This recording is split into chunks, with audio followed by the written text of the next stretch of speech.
केदारनाथ बद्रीनाथ की यात्रा है। यह यात्रा केवल यात्रा नहीं बल्कि एक आध्यात्मिक अनुभव है। चार धाम यात्रा एक ऐसी यात्रा है जिसमें शारीरिक और मानसिक शक्ति के साथ साथ देवताओं के प्रति दृढ़ आस्था और भक्ति की आवश्यकता होती है। चार धाम यात्रा का पहला पड़ाव यमुनोत्री है, जो यमुना नदी का उद्गम स्थल है। माना जाता है कि महाभारत काल में पांडवों ने चार धाम यात्रा की शुरुआत यमुनोत्री धाम से की थी। चार धाम यात्रा का दूसरा पड़ाव गंगोत्री है, जो गंगा नदी का उद्गम स्थल है। बद्रीनाथ धाम अलकनंदा नदी के बाएं तरफ किनारे बसा हुआ है।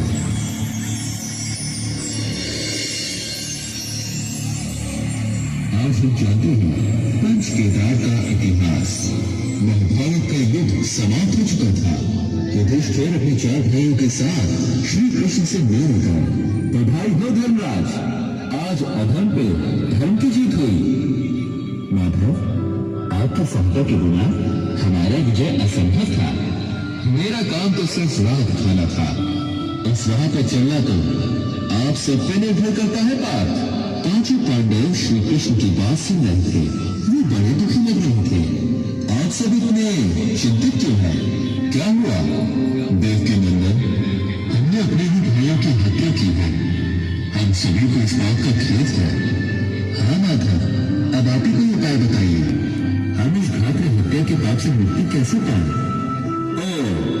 तो इस बात से चिंतित है आपको इसके लिए महादेव के पास जाना होगा। एक महादेव ही आपको घातक हत्या के पाप से मुक्ति दिला सकते हैं। किंतु क्या माधव? श्री कृष्ण चिंतित हो गए। महादेव, आप पांचों से अत्यंत रुष्ट हैं। माधव, आप चिंतित ना हो।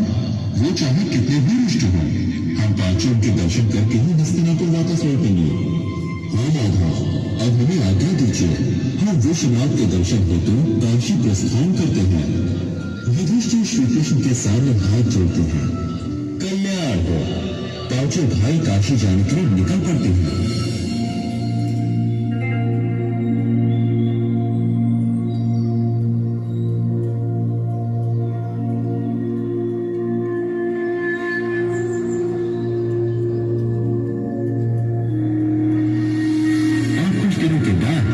काशी पहुंच जाते हैं।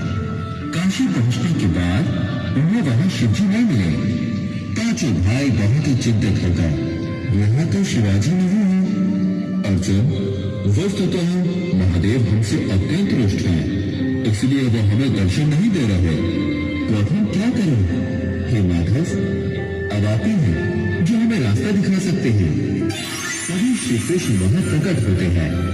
पर मैंने पहले भी कहा था कि महादेव आपसे अत्यंत रुष्ट हैं और इसलिए वो आपको प्रत्यक्ष दर्शन नहीं देना चाहते।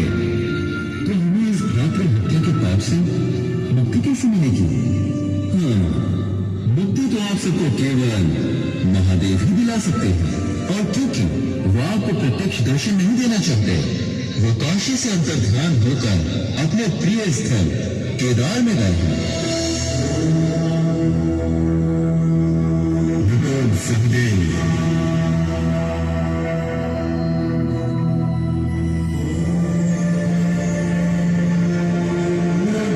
युधिष्ठिर, अर्जुन,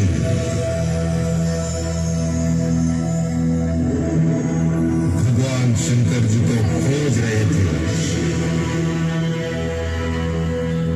लेकिन भगवान शंकर जी ने तब तक बैल का रूप धारण किया और छिप गए।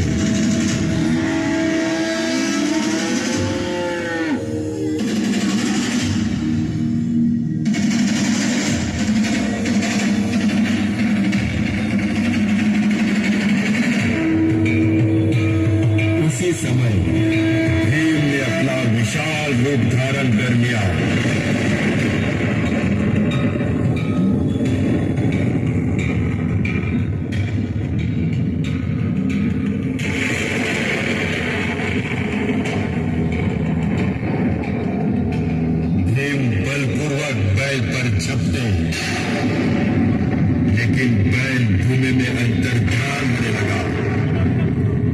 उसी समय भीम ने बैल की त्रिगुणात्मक भाग पकड़ लिया और उसे बाहर निकाला।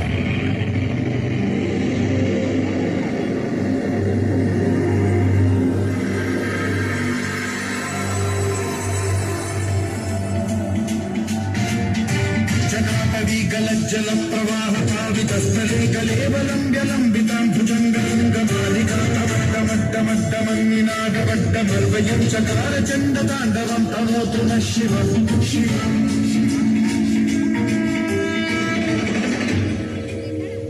हे पांडवों, मैं आपकी भक्ति दृढ़ संकल्प देखकर आपसे प्रसन्न हूँ। मैं आप सभी को भातृहत्या के पाप से मुक्त करता हूँ। उसी समय से भगवान शंकर बैल की पेट की आकृति पिंड के रूप में केदारनाथ में पूजे जाते हैं।